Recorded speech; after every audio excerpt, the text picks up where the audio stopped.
혼인과 이혼 10장. 예수님께서 그곳을 떠나 유다 지방과 요르단 건너편으로 가셨다. 그러자 군중이 다시 그분께 모여들었다. 그래서 예수님께서는 늘 하시던 대로 다시 그들을 가르치셨다. 그런데 바리사이들이 와서 예수님을 시험하려고 남편이 아내를 버려도 됩니까? 하고 물었다.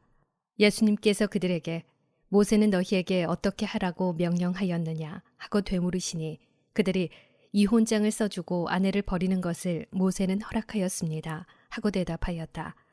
그러자 예수님께서 이르셨다. 너희 마음이 완고하기 때문에 모세가 그런 계명을 기록하여 너희에게 남긴 것이다. 창조 때부터 하느님께서는 사람들을 남자와 여자로 만드셨다. 그러므로 남자는 아버지와 어머니를 떠나 아내와 결합하여 둘이 한 몸이 될 것이다.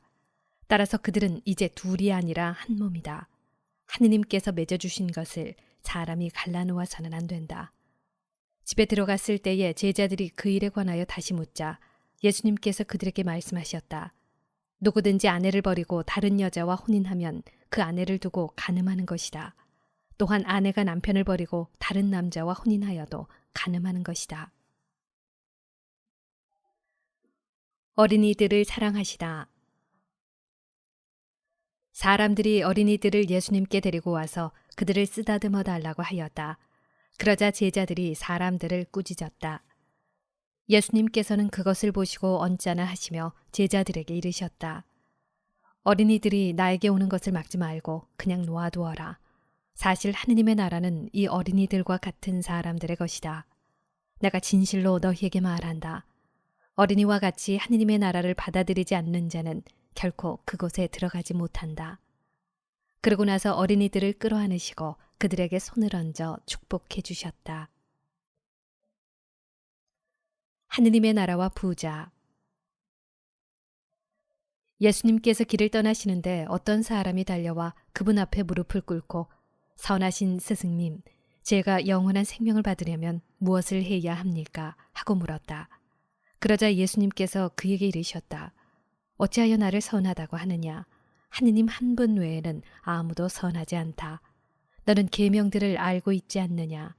살인해서는 안 된다. 간음해서는 안 된다. 도둑질해서는 안 된다. 거짓 증언을 해서는 안 된다. 횡령해서는 안 된다. 아버지와 어머니를 공경하여라. 그가 예수님께 스승님, 그런 것들은 제가 어려서부터 다 지켜왔습니다. 하고 대답하였다. 예수님께서는 그를 사랑스럽게 바라보시며 이르셨다. 너에게 부족한 것이 하나 있다.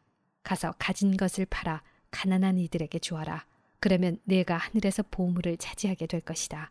그리고 와서 나를 따르라. 그러나 그는 이 말씀 때문에 울상이 되어 슬퍼하며 떠나갔다. 그가 많은 재물을 가지고 있었기 때문이다. 예수님께서 주위를 둘러보시며 제자들에게 말씀하셨다. 재물을 많이 가진 자들이 하느님 나라에 들어가기는 참으로 어렵다. 제자들은 그분의 말씀에 놀랐다. 그러나 예수님께서는 그들에게 거듭 말씀하셨다. 얘들아, 하느님 나라에 들어가기는 참으로 어렵다. 부자가 하느님 나라에 들어가는 것보다 낙타가 바늘귀로 빠져나가는 것이 더 쉽다. 그러자 제자들이 더욱 놀라서 그러면 누가 구원받을 수 있는가 하고 서로 말하였다. 예수님께서는 그들을 바라보며 이르셨다. 사람에게는 불가능하지만 하느님께는 그렇지 않다. 하느님께는 모든 것이 가능하다. 따름과 보상. 그때 베드로가 나서서 예수님께 말하였다. 보시다시피 저희는 모든 것을 버리고 스승님을 따랐습니다. 예수님께서 말씀하셨다. 내가 진실로 너희에게 말한다. 누구든지 나 때문에 또 복음 때문에 집이나 형제나 자매, 어머니나 아버지, 자녀나 토지를 버린 사람은 현세에서 박해도 받겠지만 집과 형제와 자매와 어머니와 자녀와 토지를 100배나 받을 것이고 내세에서는 영원한 생명을 받을 것이다. 그런데 첫째가 꼴찌 되고 꼴찌가 첫째 되는 이들이 많을 것이다. 순환과 부활을 세 번째로 예고하시다. 그들이 예루살렘으로 올라가는 길이었다. 예수님께서는 제자들 앞에 서서 가고 계셨다. 그들은 놀라워하고 또 뒤따르는 이들은 두려워하였다. 예수님께서 다시 12 제자를 데리고 가시며 당신께 닥칠 일들을 그들에게 말씀하기 시작하셨다. 보다시피 우리는 예루살렘으로 올라가고 있다. 거기에서 사람의 아들은 수석 사제들과 율법 학자들에게 넘겨질 것이다.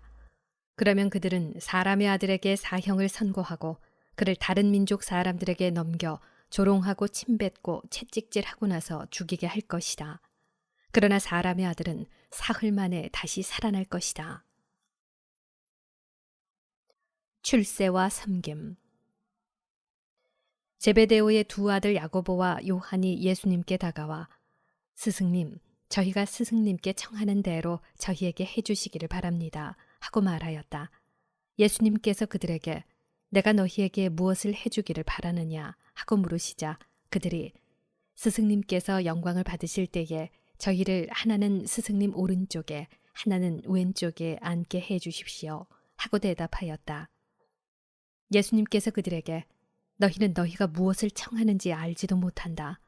내가 마시는 잔을 너희가 마실 수 있으며 내가 받는 세례를 너희가 받을 수 있느냐 하고 물으셨다. 그들이 할 수 있습니다 하고 대답하자 예수님께서 그들에게 말씀하셨다. 내가 마시는 잔을 너희도 마시고 내가 받는 세례를 너희도 받을 것이다. 그러나 내 오른쪽이나 왼쪽에 앉는 것은 내가 허락할 일이 아니라 정해진 이들에게 돌아가는 것이다. 다른 10 제자가 이 말을 듣고 야고보와 요한을 불쾌하게 여기기 시작하였다. 예수님께서는 그들을 가까이 불러 이르셨다. 너희도 알다시피 다른 민족들의 통치자라는 자들은 백성 위에 군림하고 고관들은 백성에게 세도를 부린다. 그러나 너희는 그래서는 안 된다. 너희 가운데 높은 사람이 되려는 이는 너희를 섬기는 사람이 되어야 한다. 또한 너희 가운데 첫째가 되려는 이는 모든 이의 종이 되어야 한다. 사실 사람의 아들은 섬김을 받으러 온 것이 아니라 섬기러 왔고 또 많은 이들의 몸값으로 자기 목숨을 바치러 왔다. 예리코에서 눈먼 이를 고치시다. 그들은 예리코에 들어갔다. 예수님께서 제자들과 많은 군중과 더불어 예리코를 떠나실 때에 티메오의 아들 바르티메오라는 눈먼 거지가 길가에 앉아 있다가 나자렛 사람 예수님이라는 소리를 듣고 다윗의 자손 예수님, 저에게 자비를 베풀어 주십시오 하고 외치기 시작하였다. 그래서 많은 이가 그에게 잠자코 있으라고 꾸짖었지만 그는 더욱 큰 소리로 다윗의 자손이시여 저에게 자비를 베풀어 주십시오 하고 외쳤다. 예수님께서 걸음을 멈추시고 그를 불러오너라 하셨다. 사람들이 그를 부르며 용기를 내어 일어나게 예수님께서 당신을 부르시네 하고 말하였다. 그는 겉옷을 벗어던지고 벌떡 일어나 예수님께 갔다. 예수님께서 내가 너에게 무엇을 해주기를 바라느냐 하고 물으시자 그 눈먼이가 스승님 제가 다시 볼 수 있게 해주십시오 하였다. 예수님께서 그에게 가거라 내 믿음이 너를 구원하였다 하고 이르시니 그가 곧 다시 보게 되었다. 그리고 그는 예수님을 따라 길을 나섰다. 예루살렘에 입성하시다. 11장. 그들이 예루살렘 곧 올리브산 근처 벳파게와 베타니아에 가까이 이르렀을 때 예수님께서 제자 둘을 보내며 말씀하셨다. 너희 맞은 쪽 동네로 가거라. 그곳에 들어가면 아직 아무도 탄 적이 없는 어린 나귀 한 마리가 매어 있는 것을 곧 보게 될 것이다. 그것을 풀어 끌고 오너라. 누가 너희에게 왜 그러는 거요 하거든 주님께서 필요하셔서 그러는데 곧 이리로 돌려보내신답니다 하고 대답하여라.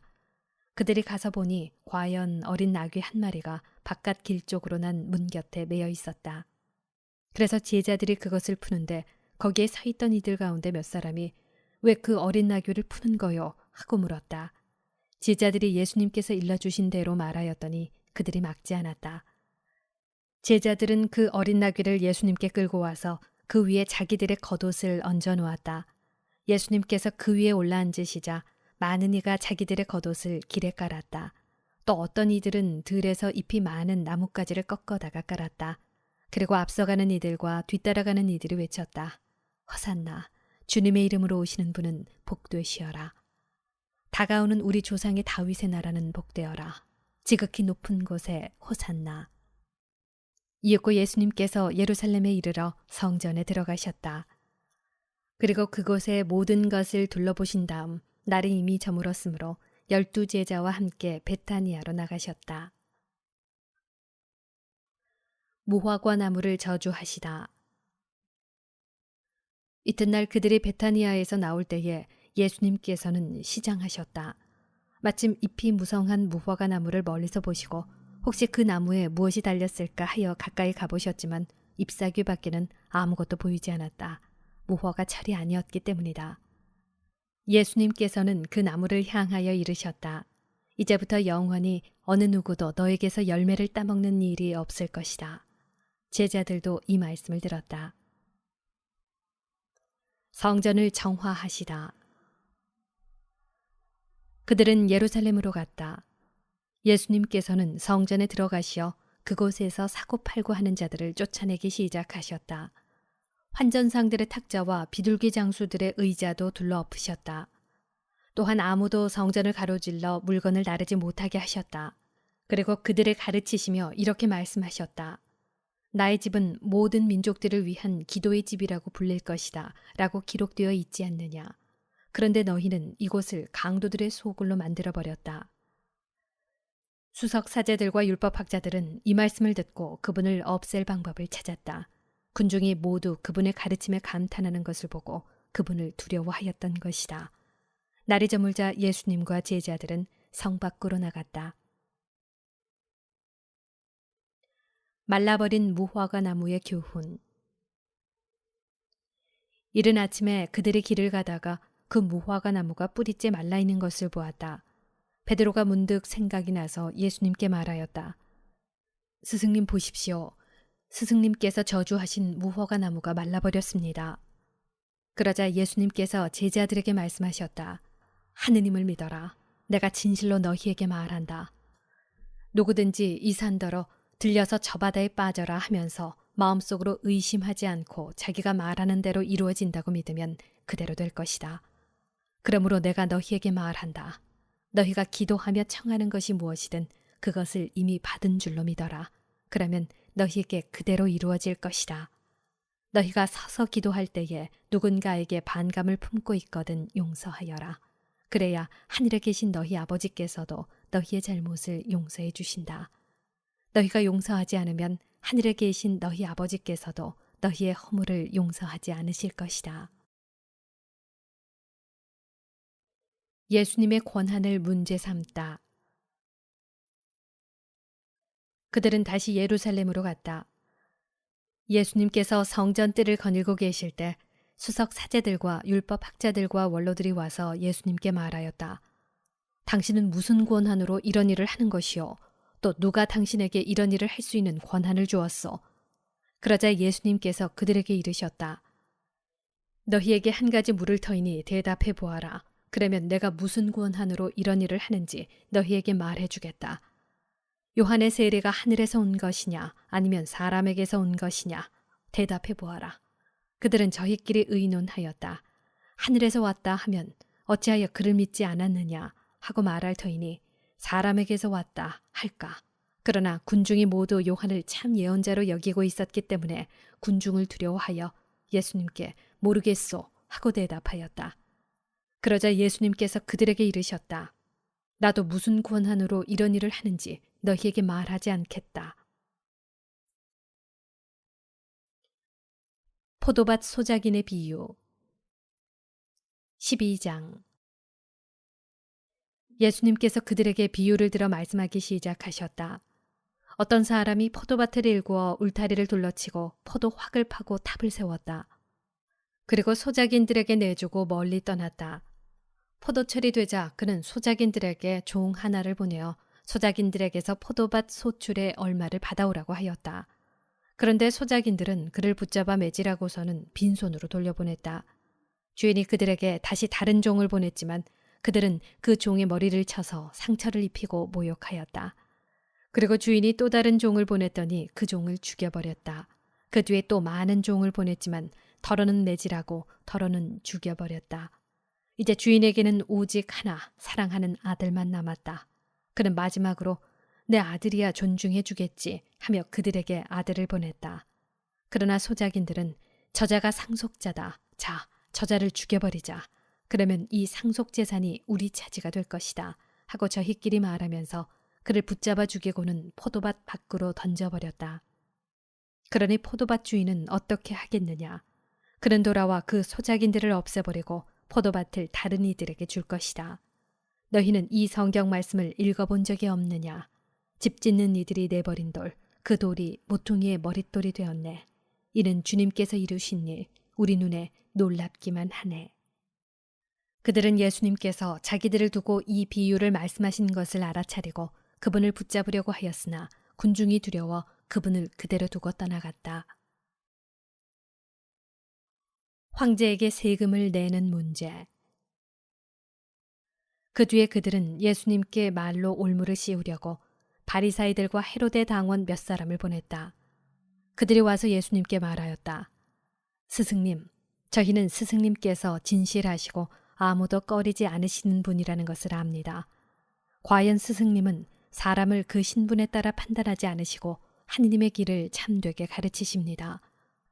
그런데 황제에게 세금을 내는 것이 합당합니까? 합당하지 않습니까?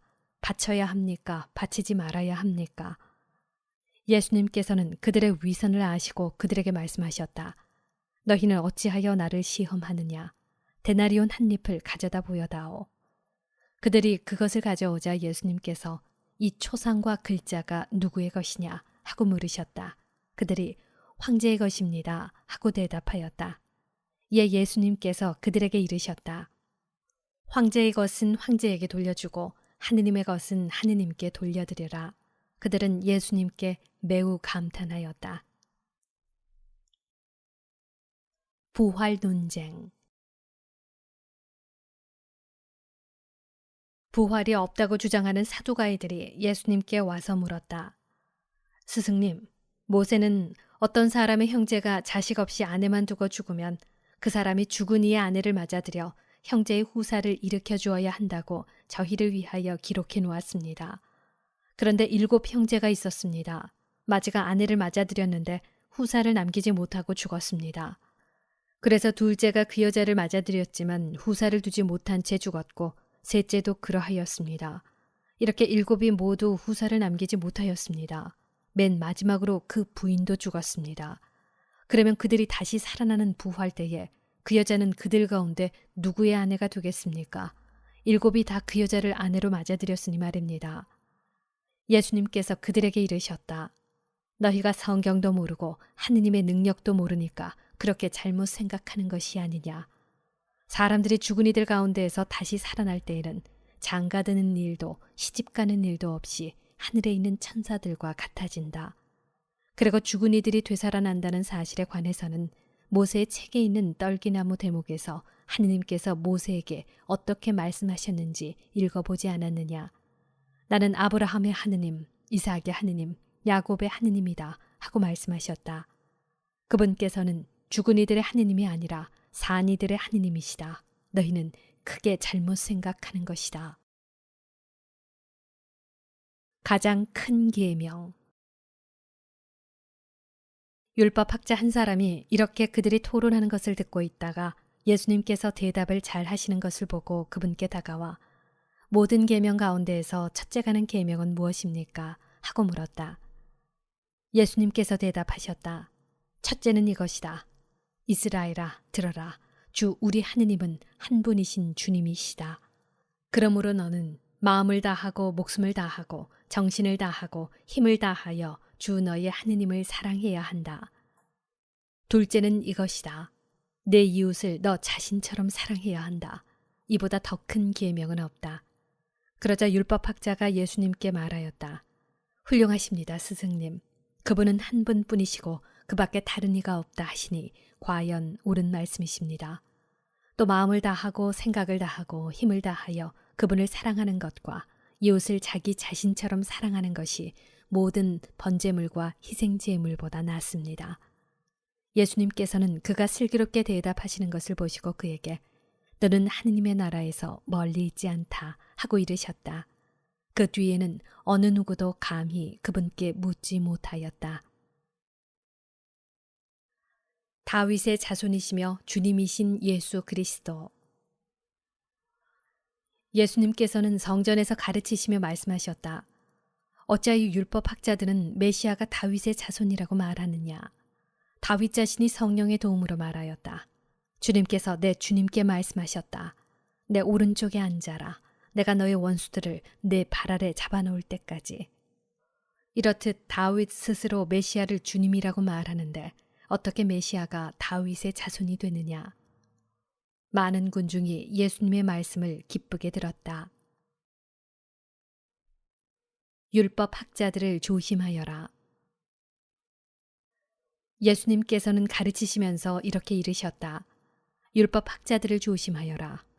그들은 긴 겉옷을 입고 나다니며 장터에서 인사받기를 즐기고 회당에서는 높은 자리를, 잔치 때에는 윗자리를 즐긴다. 그들은 과부들의 가산을 등쳐먹으면서 남에게 보이려고 기도는 길게 한다. 이러한 자들은 더 엄중히 단죄를 받을 것이다.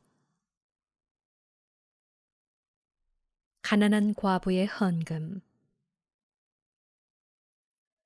예수님께서 헌금함 맞은쪽에 앉으시어 사람들이 헌금함에 돈을 넣는 모습을 보고 계셨다. 많은 부자들이 큰 돈을 넣었다. 그런데 가난한 과부 한 사람이 와서 렙톤 2잎을 넣었다.